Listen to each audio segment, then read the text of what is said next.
Fala, molecada, as I promised, ascensão e queda da burrice. Vamos tentar entender, à luz da teoria dos jogos, o que acontece, o porquê que no Brasil a burrice se tornou a melhor moeda política. Vem comigo.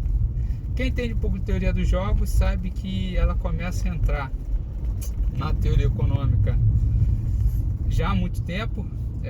Jogos e análise de jogos vem desde o estudo da arte da guerra, então é uma ciência antiga, mas era basicamente sempre quase jogos de soma zero, ou seja, para você ganhar alguma coisa, alguém no tabuleiro tem que perder, como todo bom e velho jogo de azar. Para você ganhar alguma coisa, alguém tem que perder. A economia, muitos acham, né, não é um jogo de soma zero. Então quando você fala comércio internacional, tem cara que está querendo fazer comércio, se ele vai ganhar, obviamente alguém vai ter que perder. Não necessariamente, meu jovem, todos podem ganhar no jogo econômico. Parece complicado, mas não. Porém, na questão política, às vezes é um jogo de soma zero, às vezes um jogo de soma negativa, em que nem sempre você tem um resultado, que é o que a gente chama em economia de Pareto ótimo, em que eu não consigo melhorar alguém sem piorar alguém. Na grande maioria dos casos, pelo que eu tenho observado, os resultados do pleito democrático têm sido uma situação Pareto subótima ou Pareto dominada, porque eu poderia facilmente melhorar quase todo mundo sem piorar ninguém. A eleição do Bolsonaro demonstra bem esse fato. Por quê? Muita gente votou no Bolsonaro por falta de opção no segundo turno. Eu sou um deles. No primeiro turno, meu voto foi no Meirelles, candidato mais capacitado, mas eu achei muito estranho, por exemplo, o Alckmin ter simplesmente desidratado tão rápido e não ter conseguido crescer mesmo com mais da metade do horário de televisão. Isso demonstra alguns problemas institucionais. A mídia hoje não mais controla a opinião das pessoas. A opinião das pessoas agora é controlada por uma rede difusa chamada internet, que não tem dono, não tem um porta-voz, não tem uma figura jurídica. A internet está aí e o que você tem são usuários, e esses usuários eles formam e são formadores e têm as suas opiniões formadas em tempo real. Então é como se fosse um grande diapasão onde todo mundo reverbera seus ruídos e alguma coisa ali é traduzido e forma uma opinião. No entanto, há quem consiga de forma bem fácil tentar extrair desse ruído algum tipo de coordenação, uma espécie de comportamento em manada. E aí são as tais das hashtags, ou então do que a gente sempre observa na rede, os trending topics. Então basicamente tudo que ganha sucesso na internet rapidamente entra para o imaginário popular. Não à toa que a questão do mito, os vídeos do Bolsonaro, etc., começaram a se reverberar na internet. Não tinha na grande rede o mesmo espaço que tinha os candidatos assim do mainstream. Obviamente há outros que também estavam partilhando pelo mesmo mecanismo. E Bolsonaro foi o cara que mais habilmente conseguiu utilizar essas novas tecnologias em benefício próprio. Mérito total dele e também da sua rápida movimentação, que é o que lhe caracteriza, é uma característica própria. Ele se rapidamente se movimenta numa direção e firma o seu pé. Então ele foi o primeiro cara, já em 2014, a se colocar como presidente de oposição ao governo Dilma, ao governo do PT, ao governo da esquerda. Ele rapidamente capturou no imaginário popular a figura do cara que vai combater a corrupção e combater a ideologia de esquerda, que são os principais males do Brasil na visão de muita gente. Então há muitos caras que não têm estudo, acham que às vezes é fácil você traduzir a realidade em palavras, o que não é. Se fosse assim, a literatura seria alguma coisa desse tamanhozinho, porque todo mundo teria basicamente cópias e cópias, mas não. O mundo está aí para mostrar que a realidade é muito rica.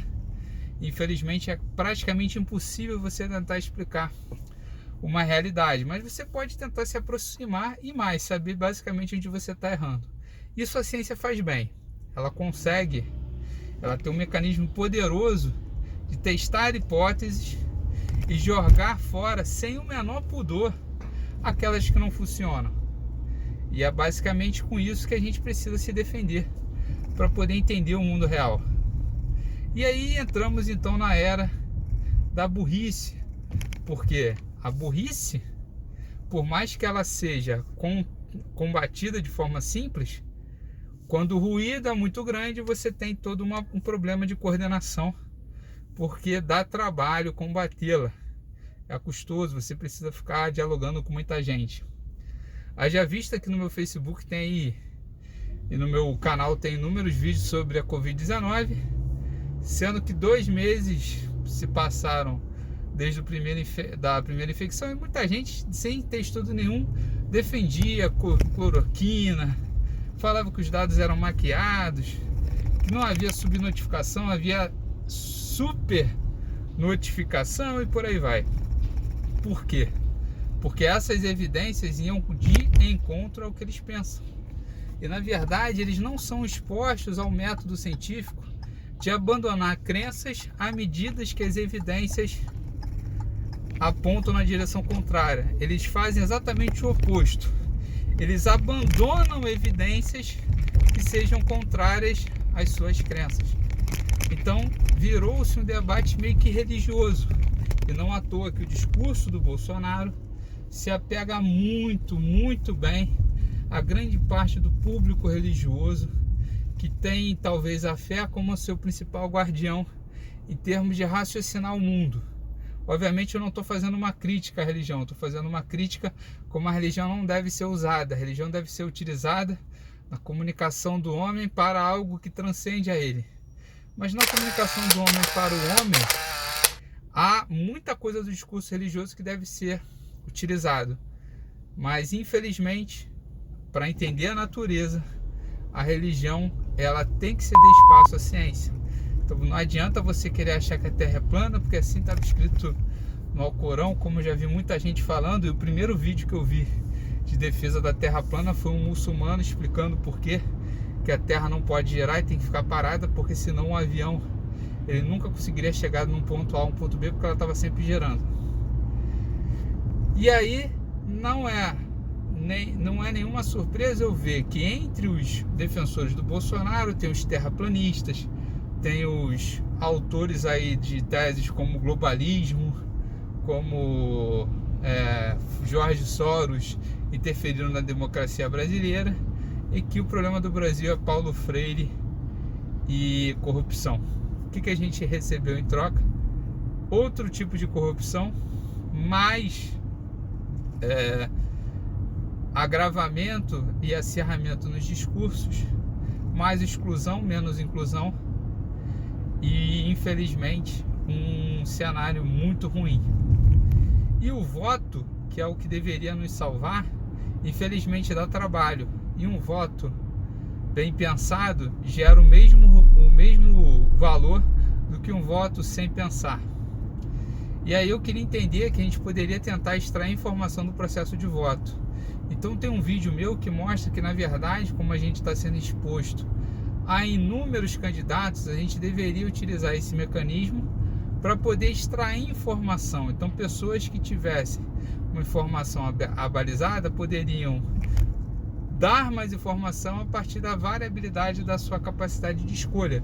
Então vamos supor, eu que não queria votar, por exemplo, num candidato A, mas não tenho amores pelo candidato B, eu posso simplesmente votar em vários outros candidatos e a partir daí formar uma opinião e mostrar qual candidato que agrega mais votos, ou seja, é o menos, entre aspas, obviamente, é o menos ruim para a democracia, é o que deixa as pessoas menos infelizes, e é o que angaria mais votos.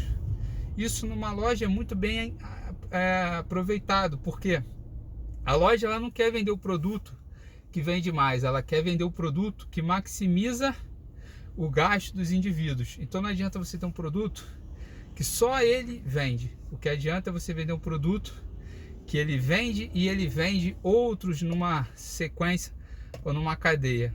Por isso que a loja pensa nesse sentido, em termos de extrair informação dos seus compradores e não apenas uma única opinião. Isso deveria ser feito na política, e a ascensão e queda da burrice se dá exatamente porque o voto dá muito trabalho. E é por isso então que a posição do Bolsonaro em relação a quase tudo sempre vai ser levada em consideração e tomada como verdade, porque na era da pós-verdade, sem uma visão científica da coisa, a gente sempre vai negligenciar as evidências em virtude da mera opinião de alguém que pouco estudou para emiti-la. Bom, quem gostar, por favor, compartilhe, dê seu like, comente e se inscreva no canal. Um abraço aí do professor Pedro Ivo.